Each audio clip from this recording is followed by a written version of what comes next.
Imagine you're just, going about your day, maybe ordering your favorite takeout or zipping through city streets with your navigation app. Suddenly, if you happen to be in Russia, your internet connection just vanishes. No warning, no explanation, just a blank screen staring back at you. This isn't some rare glitch, or even just a bad signal day. This has become a shocking new reality. Yeah, it's really quite something. And it's not just a minor inconvenience either. It's a systematic change that's transforming daily life for millions. Today, we're embarking on a deep dive into Russia's record-breaking internet shutdowns of 2025. It's a story that honestly has more twists than a Siberian winter road. Okay, let's unpack this a bit. When we talk about an internet shutdown here, what are we really talking about? It's mostly mobile data, right? Primarily, yes. Think of the internet as this huge superhighway, just buzzing with information, emails, videos, everything. A shutdown in this context is like the government suddenly dropping a massive roadblock onto that highway. Specifically for your smartphone, the main way most people connect when they're out and about, away from Wi-Fi. Right, so that means no scrolling social media on the bus, no quick Google search when you need an answer fast. Exactly. And definitely no ride-sharing apps or online banking when you're, out in the city. It's almost like stepping back into the 1990s. You might actually need a paper map or, heaven forbid, have to talk to a bank teller face-to-face. So our mission today is to really get under the hood of this. Why are these blackouts escalating so dramatically? What's the history that led Russia to this point? And crucially, what's it really like for the millions of people caught in this digital darkness? Well, to grasp the sheer magnitude of what's unfolding right now, we really need to quickly trace Russia's digital history. It's quite a journey. Back in the early 1990s, right after the Soviet Union dissolved, the Russian internet, or Runet, was genuinely a wild frontier, unregulated, exciting, full of potential. That early freedom, it paints such a stark contrast to today, doesn't it? I remember reading that even the Council of Europe praised Russia's online media back then. What was that about? It sounds almost unbelievable now. It really was a different era.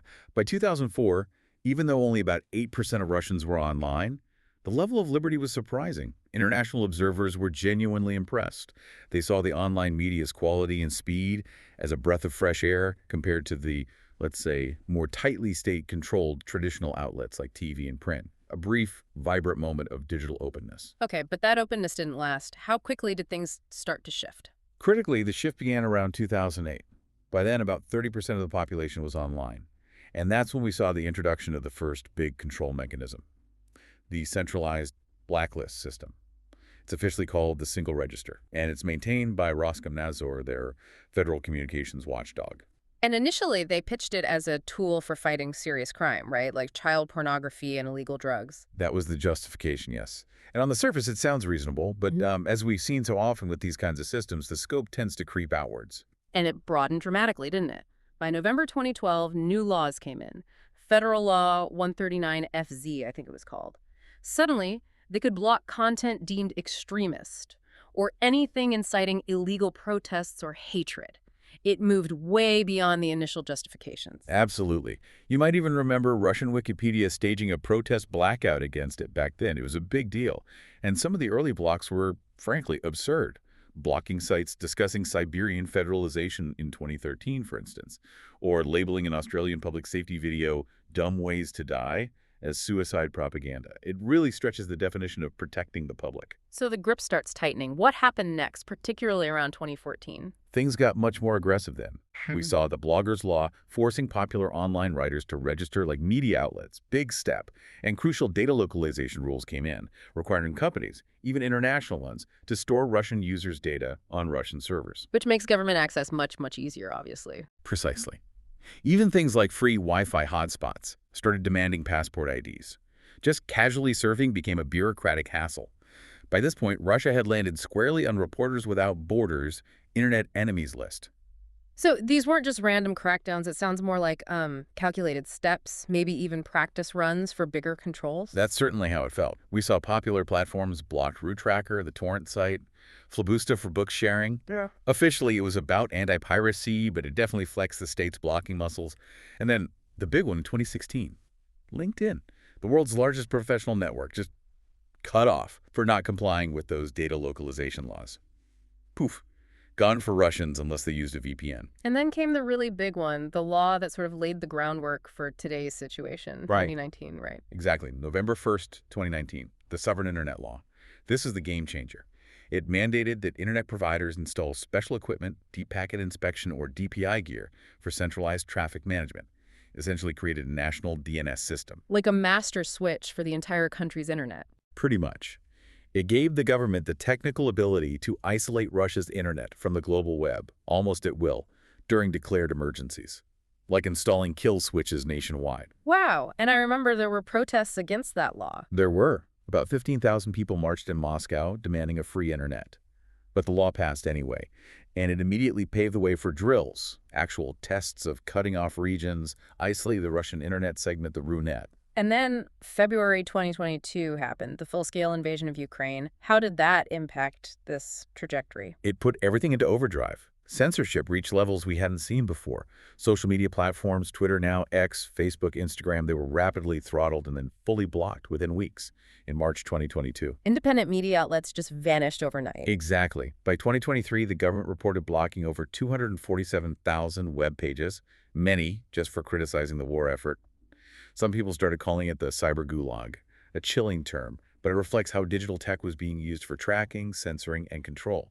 And the escalation didn't stop there, did it? Even 2024 saw more moves. No, it kept going. YouTube, for instance, faced persistent throttling starting around July 2024. Speeds deliberately choked to make videos buffer endlessly. The clear aim was to push users towards Russian alternatives, like RuTube. And VPNs, the tools people use to get around these blocks. They cracked down hard.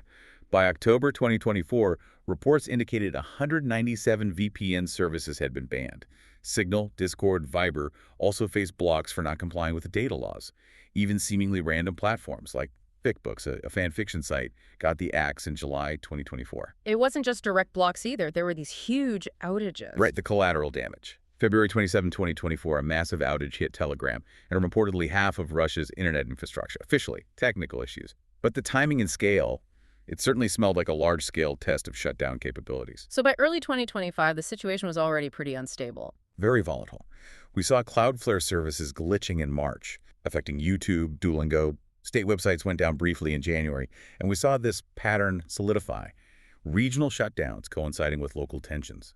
Protests in Bashkortostan in January 2024 saw internet disruptions. Telegram blocked in Dagestan and Chechnya for months, from late 2023 into early 2025, following specific incidents there. Mobile slowdowns hit Crimea last December and Rostov this April, explicitly linked by authorities to drone threats. So this entire history, it's not just a random sequence of events. It feels like a very deliberate, slow boil towards total control. I think that's a fair assessment. Right. Which brings us directly to the present situation. As of now, mid-August 2025, Russia's internet woes have truly hit a fever pitch. The numbers you mentioned earlier are just mind-boggling. Let's revisit those. They really are staggering. Independent monitors like the group Nosvyazy reported an unbelievable 2,099 mobile internet shutdowns in July alone. 2,099 in 1 month. Yes. Compare that to June, which was already high at 655, and May, only 69. Back in January through April, the total was barely 10. So June 655 was already a global record, right? More than double the entire world's total for all of 2024. That's correct. And then July just blew that record out of the water. It's like the government decided to go for gold in the Internet Disruption Olympics. Even Moscow, the capital, saw mobile internet jams 17 times in recent months, especially around the big public events like the May Victory Day parades. And it's not just about not being able to check social media. You mentioned geolocation services, too. Yeah, that's a huge part of it. GPS services are routinely jammed, particularly in cities near conflict zones, but sometimes far beyond. It turns navigation apps on phones at completely useless digital compasses. Imagine trying to get around Moscow or Rostov like that. What's truly striking is the sheer geographical spread. These blackouts are hitting regions thousands of miles from Ukraine, Chukotka, you mentioned, in the Far East. Exactly. Places with literally zero chance of a drone strike happening anytime soon. It suggests a kind of almost chaotic application of these shutdown orders. Perhaps overzealous local officials just trying to look proactive, shutting things down preemptively, or maybe based on vague directives. Human Rights Watch put out a major report on this recently, didn't they? They did, July 30, 2025. It's titled, Disrupted, Throttled, and Blocked. And it paints a really stark picture of a nation becoming increasingly isolated digitally. They've documented over 418 news sites blocked since February 2022, plus hundreds of thousands of individual pages flagged for so-called war fakes. It's a chilling thought. Another group, Access Now, called it a record war on connectivity. If disruption records were vinyl, Russia would have a platinum album right now. An unfortunate achievement. And it all circles back to that crucial question. Why? Why this sudden, unprecedented surge in blackouts, especially this summer? The official story is You drones, right? Yeah, Ukrainian drones. that's the narrative, yes. Since the war escalated, Ukraine has significantly ramped up its drone operations. Things like Operation Spiderweb in June 2025 sent drones deep into Russian territory. And these drones, reportedly, sometimes use Russian SIM cards or rely on mobile signals for navigation and control, at least partially. So the logic is kill the mobile internet, kill the drone's guidance system. Simple, right?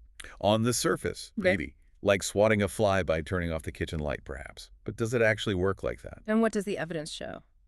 Well, here's where it gets really interesting. Investigations by independent outlets like The Insider and Nasyazi have found a significant disconnect.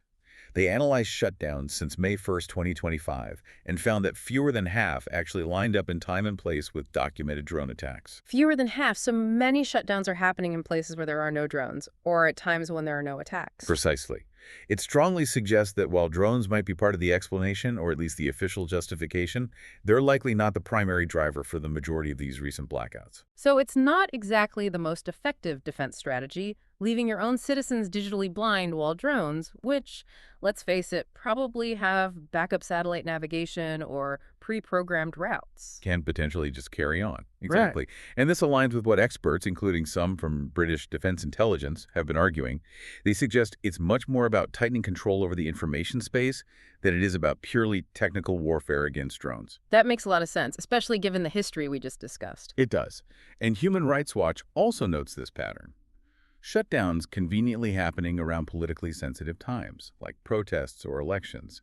Remember Yakutia in January 2024.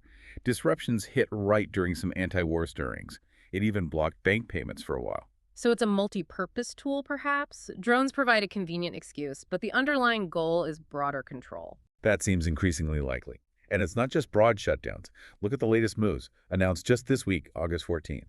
Partial restrictions on calls via WhatsApp and Telegram. The authorities claim it's to curb threats, but critics see it as just another nail in the coffin of free communication. Right. So, to simplify, drones need signals. Russia thinks shutting down mobile networks disrupts those signals. But as one expert cleverly put it, it's a bit like fighting a fire by turning off the water supply. Sure, the fire might hesitate, but your house is still burning, and now you can't even call the fire department. That's a pretty good analogy. And it highlights the immense human cost, which we absolutely need to talk about. These aren't just abstract statistics or technical maneuvers. They translate into real chaos for millions of ordinary people. Picture Tatiana from Rostov, trying to message her family that she's okay after hearing explosions nearby, but the net's down again. No maps to navigate away, no online payments for essentials, no ride sharing to get somewhere safe. It's terrifying. And you mentioned that incident in the Udmurt Republic, where a shutdown actually disabled an air raid alarm. Yes, a truly tragic example. A shutdown reportedly disabled an air raid warning system just before a drone strike, leading to 3 deaths. That's not security. That's actively endangering people. Daily life just grinds to a halt. Can't pay with your card. You have to find an ATM, hope it's working, hope you have cash, need a ride. Forget the apps. You're back to hailing cabs the old-fashioned way, if you could even find one. Working from home. Impossible if your job relies on cloud services or constant communication. And the economic impact must be huge. Devastating. Businesses lose enormous amounts of money. Some estimates put the daily economic hit at up to $60 million. Think about small shops unable to process online orders or card payments. Farmers unable to check crucial weather apps or market prices. Students missing online classes or resources. It's like the government is shooting its own economy in the foot, repeatedly. There was that dark joke going around: the internet shutdown is the ultimate equalizer. Doesn't matter if you're a billionaire oligarch or a babushka selling pierogi, everyone's just staring at a loading screen. Yeah, there's some truth to that bleak humor. But on a much more serious note, it's always the most vulnerable people who suffer the most. In remote areas, these shutdowns can delay ambulances or emergency calls, life or death situations. And with geolocation jammed, getting around becomes a nightmare. Drivers literally circling like lost puppies because their navigation is useless. What's the psychological toll of living like this, constantly uncertain if basic services will work? It's incredibly draining. People are adapting, of course. They're stocking up on cash, figuring out where public Wi-Fi spots are. The government is actually expanding public Wi-Fi as a kind of compensation, I suppose. But free Wi-Fi in parks isn't really a substitute for a reliable mobile internet, is it? Especially in winter. Absolutely not. It's like offering someone a bicycle after you've confiscated their car. Yeah, who wants to bundle up in minus 20 degrees just to make a Zoom call from a park bench? It's absurd. How does this compare globally? Are other countries doing this? Shutdowns are used as a tool of control in other countries, certainly. India and Myanmar are infamous examples. But the sheer scale and frequency we're seeing in Russia in 2025 are pretty much unmatched globally right now. It's a really stark reminder that in our digital age, access to information, access to connectivity is as vital as electricity. And cutting it off is like dimming the lights on democracy itself. So, given all this chaos, the economic damage, the public frustration, is the Kremlin showing any signs of backing down? Quite the opposite, actually. They seem to be doubling down on control. In July 2025, discussions began about centralizing the authority to order these shutdowns, instead of the current, somewhat chaotic system where local officials, emergency services, security agencies can all pull the plug. They want one body in charge. Exactly. Likely the Digital Development Ministry. The idea is to bring some order to it, avoid the free-for-all we're seeing now. One expert, Karen Kazarian from the Internet Research Institute, apparently called this move reasonable to protect users from unwarranted cuts. Well, reasonable might be one perspective, but centralizing power like this in the current Russian context, critics would say it's like giving the fox the keys to the henhouse. You might get more efficient control, more coordinated shutdowns, but not necessarily fewer of them, or more respect for users' rights. And the legal framework for this already exists thanks to laws like that 2019 Sovereign Internet one. Precisely. That law enables this kind of centralized control and the technical means to enforce it. We saw them practice isolating regions like the North Caucasus just last December. And alongside this, President Putin keeps signing new rules, cracking down further on VPNs, on foreign apps. The clear direction is towards a more comprehensive, China-style Great Firewall model. What's the international reaction been beyond reports like the one from Human Rights Watch? Predictably critical. Human rights groups are urging Russia to repeal these censorship laws, to respect free expression and access to information. But inside Russia, for the government, it seems to be largely business as usual, or perhaps the new unusual, depending on whether your internet works today. So as we wrap up this deep dive, we're left looking at a pretty uncertain future for Russia's internet, aren't we? Very uncertain. The looming question is, what's next? If the trends we've discussed continue, we can probably expect more shutdowns, tighter blocks on specific services, and maybe, eventually, a more permanent, formal isolation of the Runet, a truly sovereign internet, walled off from the global web. State Team officials even hinted recently at a near-certainty like 99% chance of banning WhatsApp entirely. Yes, that was floated. It shows the direction of thinking. But we shouldn't underestimate the resilience of ordinary Russians. VPN usage always spikes after crackdowns. People find ways, underground networks form, information still finds ways to circulate. And dark humor, surprisingly, seems to prevail. It's an interesting, almost ironic twist, isn't it? These heavy-handed attempts at control might actually backfire. They could inadvertently breed more innovation and bypassing censorship, or just fuel deeper discontent. It's possible. As one observer put it, this strategy might be seen as Putin's way of silencing the noise, but sometimes whispers just grow louder in the dark. For now, though, the digital blackout in its various forms continues.